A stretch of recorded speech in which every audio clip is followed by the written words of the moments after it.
nuôi ngất na mi hem chi nan hol do zolo hin khôn a vai boy đắm ding in Calvary Hospital tay lo lam dang lo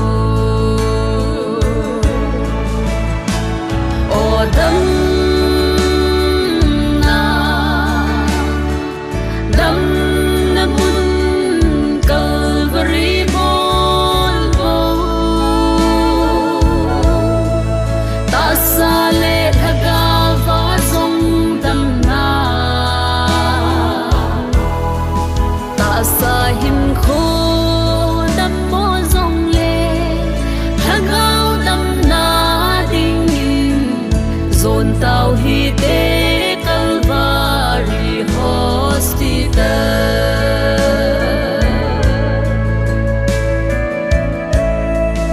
alam dang nghe le sit hin kho le phat chi dan he mi hem hin kho zamol lep zing ban nôi a thong nghe ca la mau lung ton na mei pi na bo me mi tin hin kho o dam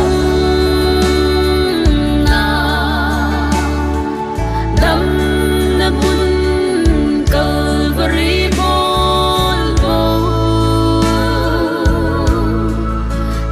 sa le thaga va song dam na ta sa him kho dam mo zong le thagao dam na ding zon tao hi te Calvary Hospital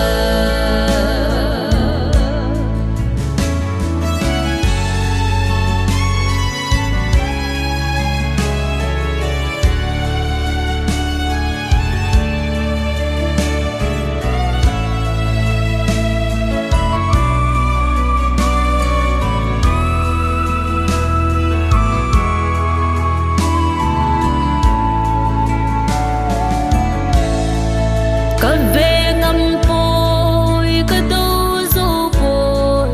ni tin thil lung ho ka gam su lung gan mei pi hin siam ho tan ba ka gam su ngu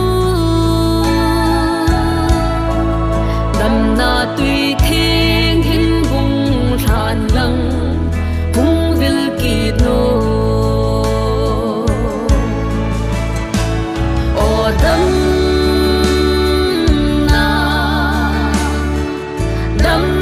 na bun Calvary bol ta sa le thaga va song dam na sa him kho dam mo zong le thagao dam na ding zon tao hi te